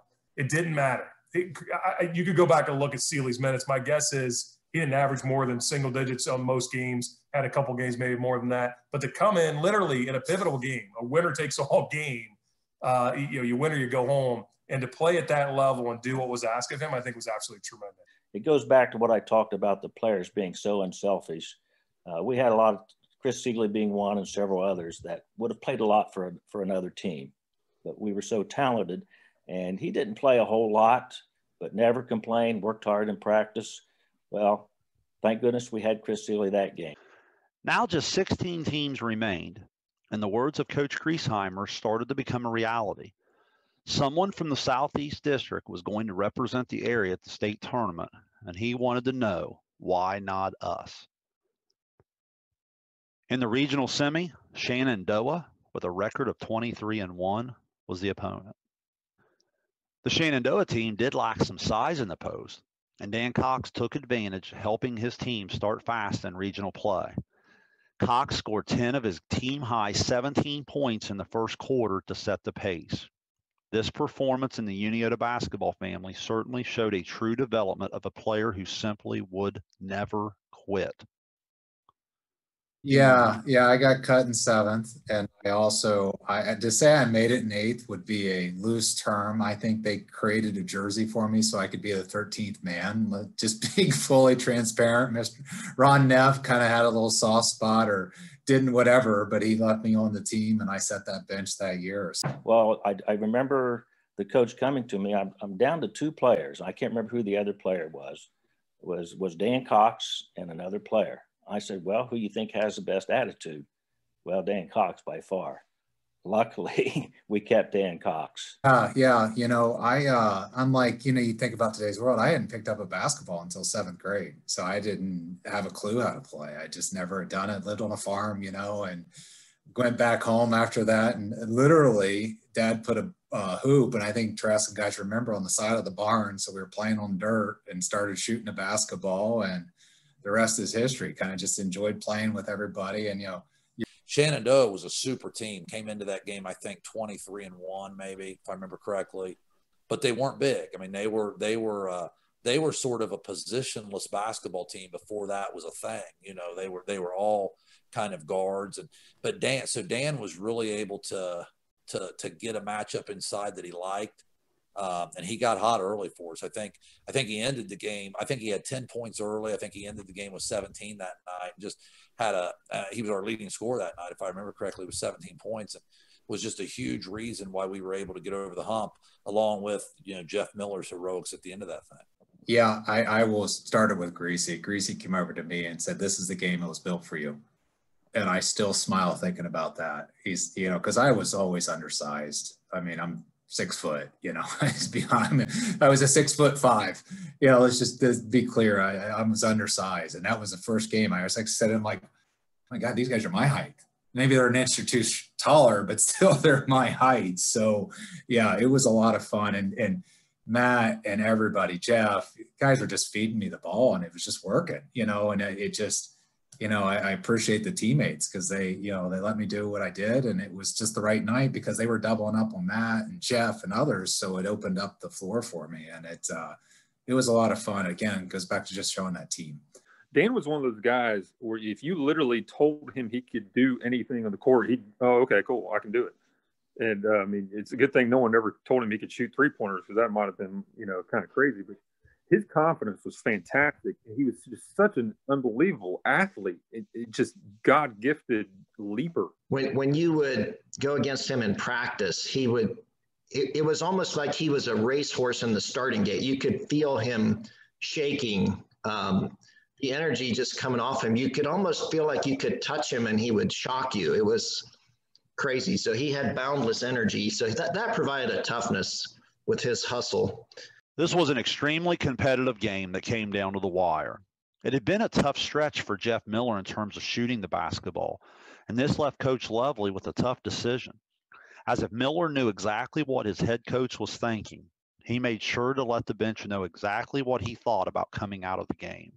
I don't know what I was. I think I'd missed my first 7 or 8 shots probably. And it got late in that game. And I mean, I was getting good shots. I just couldn't knock anything down. And it got late in that game. And I kind of sensed that maybe Grease and Lovely were discussing, like, hey, maybe it's not Miller's night. You know what I mean? Like, he hadn't been able to, throw it in the ocean right now. Should we pull the plug on him? And I don't know why I kind of sensed that. I don't even know if that was really their discussion on the bench or not, but that's what I felt like. Jeff couldn't hit the broadside of a barn from the inside of the barn. And we were looking down the line to see if, pulling him and seeing if we could get somebody in there to put the ball in the hole. Yeah, shooters don't stop shooting, right? I mean, that's it. And Miller's always been a shooter. I think there was something in the Gazette about him building brick houses in the article on that game. But he had that confidence. Jeff was a guy that I think all his friends will tell you didn't lack a lot of confidence typically in anything he did. If he was shooting a basketball, he thought he was going to make it. If he was swinging a golf club, he thought he was the best player. If we went bowling, he thought he was the best at that. He didn't lack confidence in anything we did. Yeah, well, Jeff, in a sense, kind of epitomized the team in that he was very confident. I don't remember him being cocky per se or overly confident, but he was confident. He had lost kind of his swagger. It was an interesting thing with Miller. Miller was the ultimate confidence guy, right? If he's playing with a high confidence, I'm telling you, the guy could shoot it from anywhere in a gym. And he knew that. When he knew that and he got that in his head, the guy could score from anywhere. I think his confidence probably did take a bit of a hit. He had a really tough shooting night.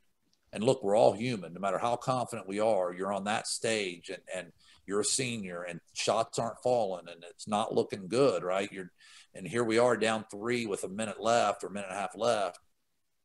And Jeff had such, and you know, he now probably why he became a coach, but he had such a sense for the game. Jeff had such an understanding of basketball, even at a young age. It was almost like he sensed that the coaching staff was thinking about pulling the plug on him, you know. So at one point, I don't know, late in the game, I mean, it was nip and tuck, and I kind of ran by the bench and I said, whatever you do, do not take me out of this game. I'm like, I promise you, I will hit a big shot. I mean, I will hit my next shot. I vividly remember that. Of course, Coach Grease and I was talking, and he was struggling, and we were down, I think, maybe 6 points, and there wasn't much time left. And I already had someone to put in for him, and he ran by the bench, and he said, don't take me out. I'll hit the next one. Well, we trusted him.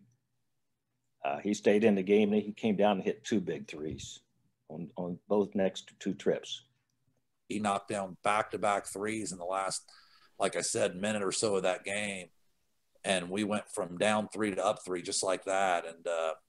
And the rest is history. You know, we advanced to the regional final. Just like the relationship that was shown by Lovely and Miller, it was obvious that the players and the coaches grew to trust each other in the most difficult situations.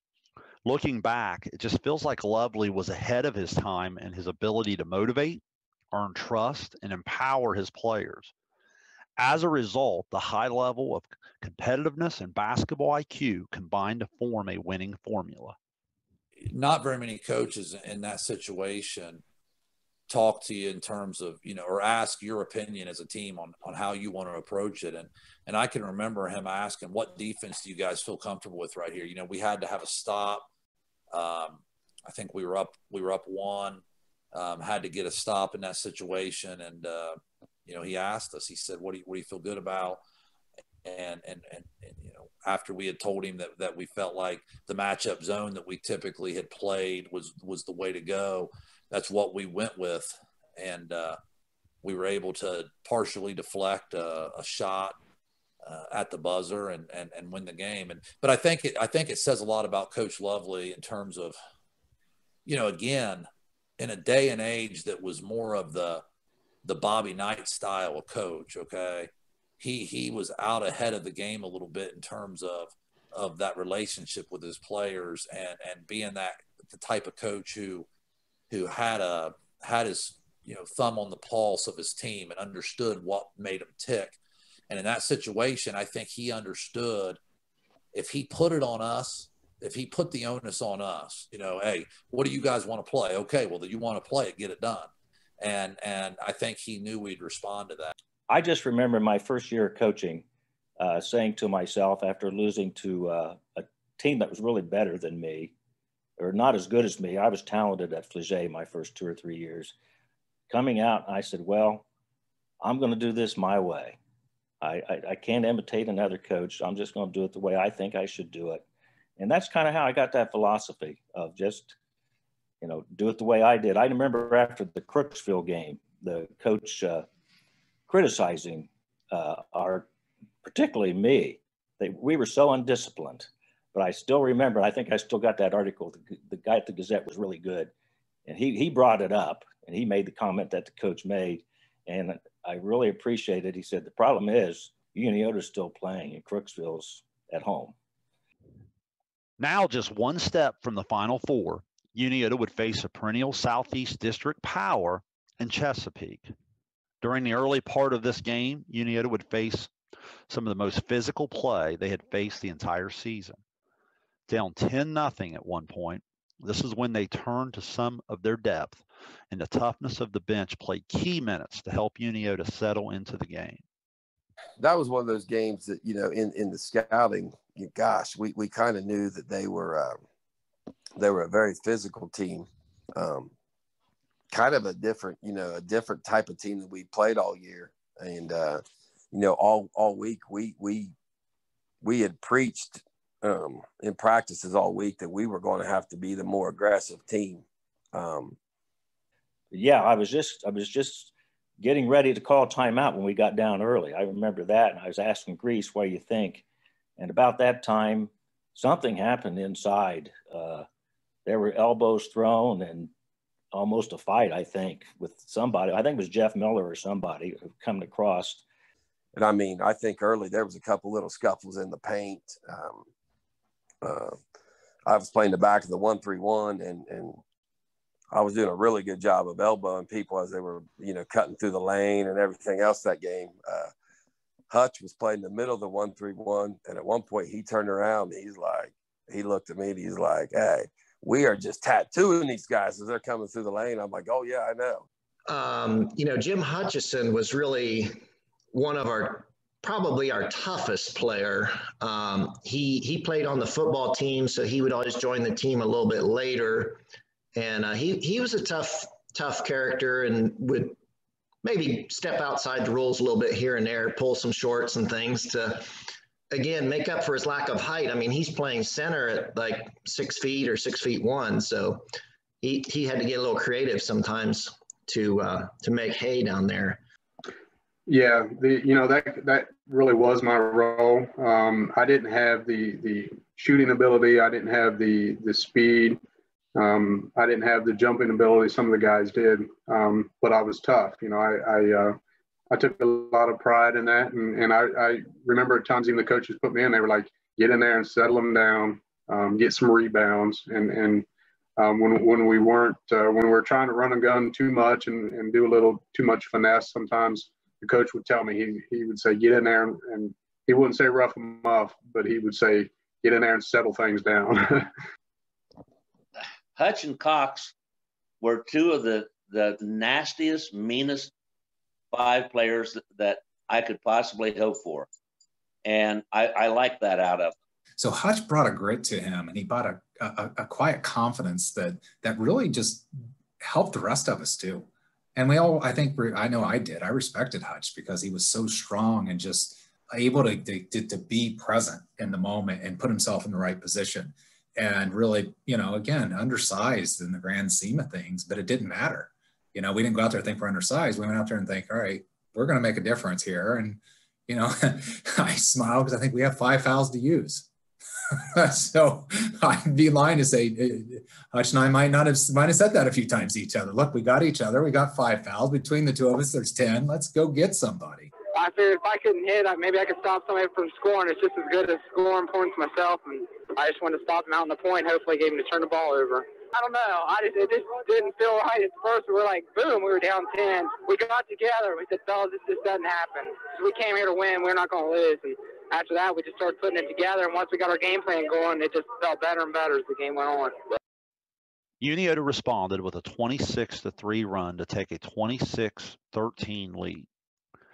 Unioto's toughness really was on display as they started to take over the game. And reminiscing with Coach Lovely about this team, it was obvious that the senior role players really showcased the identity of this team. He went on and on about the importance of the leadership of D.B. Mullen. He also talked about the selfless approach of a Brian Sturgill and Jim Hutchison. So it should have nobody surprised that during this run, it was that group of seniors that sparked the run. I remember that run. I don't remember ever having a run like that in all the years I played basketball. Certainly not on that stage because we'd never been on that stage before. But everything went our way. It's as if all of a sudden, whether we mentally flipped the switch or what happened, we got into the zone. But the zone wasn't just scoring, right? People think you get in the zone, it's like, all right, I'm filling up and doing this. It was all the little things, as you mentioned. And that's what I distinctly remember about that, is diving out of bounds for loose balls, fighting for rebounds, ripping stuff away. All of a sudden, we just started to impose our will on them a little bit. in the little things. And that's the thing Coach Sparky used to say all the time, you can't coach hustle. That's what we did. You know, we started getting a little physical with them too, and maybe they weren't used to that. Maybe talking a little bit with them too, probably more than we should have. But okay, here I am with Jason Trask. Jason, congratulations. Thanks a lot. Thanks a lot. What'd you think about that game? Was it a little scary there when you was down 10-0? Yeah, just a little bit. You know, it's getting real rough, and we're getting banged around. I don't know, maybe we're a little bit tentative at the beginning, but you know, a little rough. Yeah, I mean that is kind of one of those things where we learned from earlier in the season, you know, to kind of be tough and you know, learn from the seniors. And I'm glad people recognize that. You know, a lot of times our seniors, we didn't get a ton of the fanfare just because outside of really Jeff, the rest of us were more kind of the role players, right? We did everything we needed to do to win. I think that game kind of epitomized that. So I distinctly remember that. And I just remember that feeling of when you're in that situation, Shayne, where you feel the momentum kind of switch. I remember feeling that. And it's like you knew. And I don't remember the final score of that game. You'd have to refresh my memory. But once we made that run, it was just like we knew we weren't going to lose. At least that's the way we had it in our head, because you could feel the momentum completely switch. And I think we just kind of beat them down a little bit, because I want to say Chesapeake was ranked like 2 or 3 in the state. They were really highly ranked. I think they felt they were going to come in and kind of roll over us. Started that way, looked like it was going to go that way. And we just punched them in the mouth, for lack of a better way to put it, because of doing the little things. And how you doing? Mr. Sturgill, what do you think about this guy? Oh, I can't explain it. It's great. I'm in a daze right now. Really hasn't hit me. I don't know what it's going to, but I can't wait till it's done. And we did. Came out and showed that the nerves were bothering us. They were really calm and collected, but we came back and showed them how we could play, and we threw them off the floor, actually. You know, DB was one of these guys who a team like ours needed, okay, because, you know, between me and Jeff Miller and Jason Tress and some of the other guys, I mean, we like to take our shots, that we like to score. And DB was one of those guys who was willing to accept another role and just be a defensive guy who, you know, guarded the other team's best player a lot of the times, handled the basketball, did some of the dirty work. A lot of what he did I think kind of went unnoticed by fans, but not by us, not by our coaches, and not by his teammates, for sure. He was the steadiness on the team. You know, he always handled the ball. I don't remember DB hardly ever shooting. He was just the point guard, and he was the quarterback, and he was dishing the ball up. He was controlling things, and he was just a steady player on our team, and we wouldn't have been as good as we were if it wasn't for DB. And that was kind of my, you know, overall thinking of, I have to win. You know, I'm not going to outscore you. I can't really dribble. You know, I can't really shoot all that well, but I'm going to make it so you can't either. And that was kind of how I played. I can remember one game, and DB didn't score a lot. You know, every once in a while, if they ran man-to-man on us and we motioned, he would be down and get a chance to, you know, put a few points on the board. But they were on him and the person that was guarding him backed off because they knew he didn't shoot. And we were playing at Unioto, and he pulled up and shot and made it and turned around to the crowd and went, yeah, there you go. Again, one of those senior leaders I talked about earlier, you know, along with guys like, you know, Jeff Miller and Brian Sturgeon, Jimmy Hudson, some of these seniors that really, you know, basically called the shots for us, you know, and as a junior class, we followed along and followed in, because we knew that, you know, we knew that they knew the direction this team needed to go. Think it'd be an upset, or did you feel confident all the time you could beat these people? We knew they had been here before in the finals and the regionals, and they were very talented. But in our own mind, we had to be confident. We knew that we could do the job if we just went out there and set our mind to it. And I think it was a little more surprising to other people than it was us. As you think of this journey that now brings us back to the state championship, you just felt like this group would have one more magical run in them. Unfortunately for Unioto, this team did not have one last push. They would fall to Wayne Trace. The runner-up finish made Unioto the only boys basketball team in Ross County history to ever make the state finals. It was disappointing. I mean, the first thing you go through is like that major crushing blow of, man, we didn't do it. You know, we failed to get it done. And like I said, I really felt like we went into that game confidently and felt like we could do it. And we just picked the wrong day to play one of our worst games of the year. And I take nothing away from Haviland and Wayne Trace. They were obviously really good. We probably weren't 20 points better than Bedford Chanel. We weren't 20 points worse than Wayne Trace. But, you know, it was one of those games you dig yourself an early hole. And just, you know, obviously matchups are crucial. Wayne Trace is not a team that you are going to be able to dig yourself out of. They had, you know, a point guard who ends up playing Division I basketball. They had a couple good post players. Another guard who's the coach's son, who's extremely smart. They get a, you know, 10, 12-point lead on you. You're not going to be able to climb out of that. You know what I mean? Just because they were too disciplined, too fundamentally sound. Like I said, you know, early in the game, we make some shots. It could be a completely different ball game. And I remember being down by 12, I believe, at halftime in that game. And Ronnie telling us in the locker room at halftime that they should have finished us off when they had the chance. And I really thought we were all right.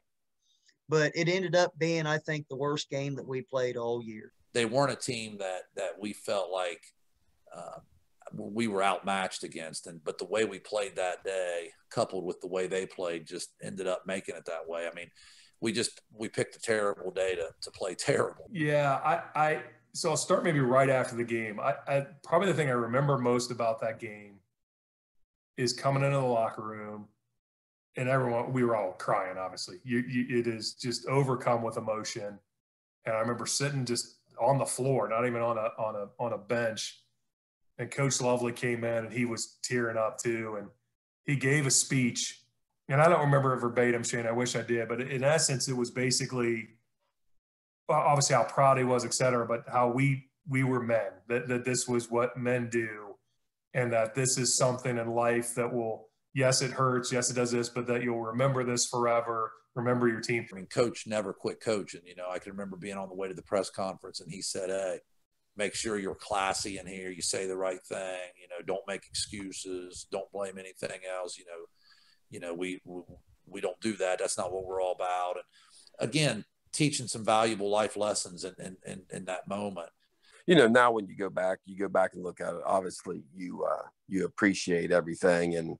And like you said, it's just, you know, it's one of those games, that you'd love to go back and play it again, but it is what it is. And you just got to take it, move on, and be grateful of all the things that you were able to accomplish. As we got on the way home, as we got a little closer to home and we had a chance to talk, you know, we started to understand what a great run it was. We were disappointed for sure. I'm disappointed now. It was 30 years ago, right? I'm not happy about it, but I mean, we understood that we had also done some great things. And then I think the pep rally, or the reception, I should say, when we got back, all those fans that were there, we had a bunch of people there, parents and fans. And so that set the tone. So by the time we got back and we pull into the school, and I remember coming down, is that Egypt Pike, whatever that is, right there in front of Unioto, and we pull in and there's just fans everywhere. And they're lining the streets and they're out there with all the signs and all this kind of stuff and getting off the bus. And we all have our gear on and everyone crying and hugging us. I've never had a moment like that again in my life, Shane. Unfortunately, that was the apex of as far as being welcomed by a crowd. I hope to experience that again someday. But I just remember the outpouring of support, and it was community-wide. Yeah. I was blown away at the reception we got when we came back. Blown away. It was so awesome and just so neat to have that reception from the city. You know, I think at Chillicothe and I think at the town and, you know, Unionota and everything, and just the support broadly for the city. It's hard not to have a lot of pride, you know, looking back at that. Yeah, the fan support was incredible. I remember when we came back, we were really disappointed that we'd lost the championship game, and just seeing how many people turned out to support us, it really did cheer us up significantly. And even to this day, I'll see somebody on the street and they'll say, "Hey, aren't you Christopher Sealy? I watched you play years ago, and it just kind of floors me.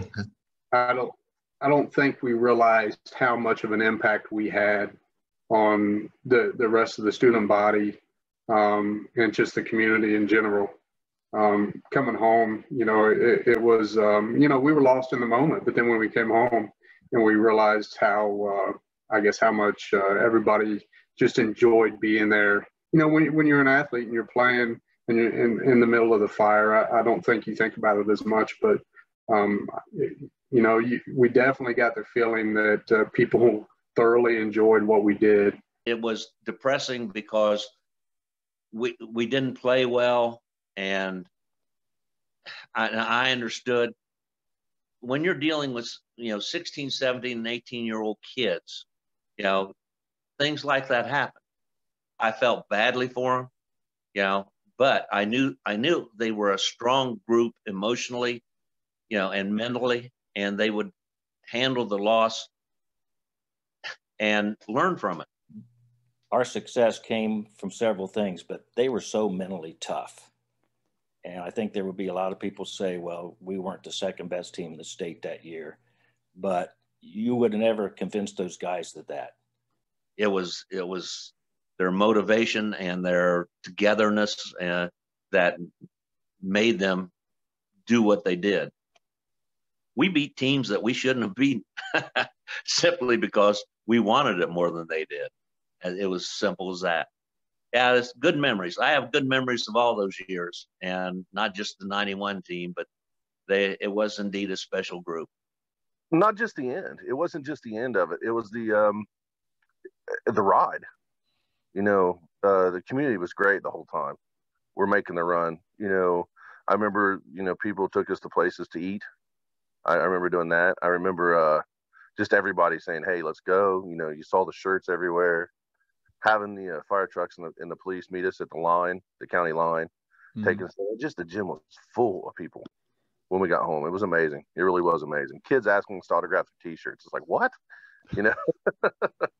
I'd say probably the biggest memory of that, and it's probably what a lot of guys have said. You probably didn't appreciate it at the time. It was just how much fun it was. How the community got behind you. I was telling my wife, we probably went out to eat or had someone doing something for us. It seemed like every night. But that feeling of that community, I'll never ever forget that. It was one of the most bittersweet days of my life, buddy. At least at that point, even to this point, quite frankly, where you went through such heartache and crying on the floor in the locker room to going back and getting hugs and high fives from half the folks you didn't even know who they were. It was a surreal type feeling. It's such a range of emotion that it permeates and makes a mark on your memory that you'll never forget. 30 years have passed since this team, recently voted by the fans the greatest SVC team of all time in an extensive bracket and voting process done by John Bruce, took us on that historic journey. It was a tough finish, but this team proved to all of Ross County that the why not us was in fact a realistic goal. It's hard to believe it was 30 years ago. To my memory, I can remember like it was about 3 or 4 years ago. It meant so much in my coaching career. Very few people go through this world realizing the dream that they've had. I'm one of the few lucky ones. It's just unreal. Like I said, most people don't get to realize the dream. I had 17, 18-year-old boys give it to me. I'm about to get emotional thinking about it. I did, and it was, and a look on his face, because it just felt. That was a huge thing for Ronnie, for Coach Lovely too. Huge thing for all of us. The unselfishness of this entire group was just amazing. I was big on sayings, and there was a poster in our locker room that says there's no limit to what we can do if you don't care who gets the credit. And these guys were the epitome of that, from the first player to the last. Everybody did their job. That was what was so unique. No one was jealous of anybody. They just wanted to get the job done. And if you will notice, all of them have been successful. Every one of those kids on that team went out and did something for themselves and their career, and they've been successful at it. I never felt like we had a lot of any problems really with selfishness on the team. I think that's I think that really was the key to our success, was the chemistry and the selflessness on the team. Both my class and the class underneath us, we were a really, really tight group. I mean, we did a lot of things with each other outside of basketball. Everybody had a really good personality, and everybody accepted everybody. There was no selfishness. That's when I think that's really the key to that team. Was there was really nobody. Everybody wanted to see everybody, do well. So that helped a ton. But yeah, we definitely meshed. We definitely meshed as a group. We had that team chemistry. Nobody liked to lose. We weren't the biggest team. We weren't the fastest team. We weren't the strongest team. But we just had a group of guys that liked one another. We liked hanging out with one another. We had good team chemistry, and we didn't like to lose. And if we did, we knew we were going to catch holy hell from one another. And we were all competitive. We had a lot of fun. I'm sure there were times we probably took it too far, but for the most part, I think it was one of those things where,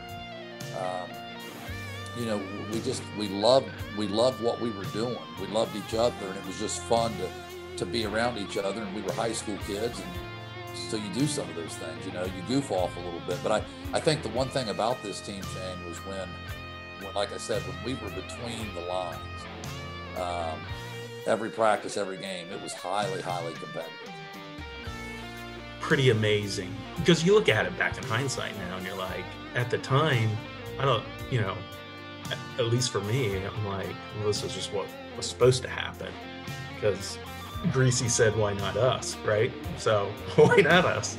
And so when you look back on it, at the time, you just didn't realize that at least for me, that it was that special, because I just assumed that what else would there be, right? We're gonna do this. That was pretty amazing, looking back on it and realizing now, all these years later, how special that moment was. We were really living in the moment, and like I said, I just can't recall ever having a period where I felt like it was a waste of time, or what are we doing here? Those days were so much fun.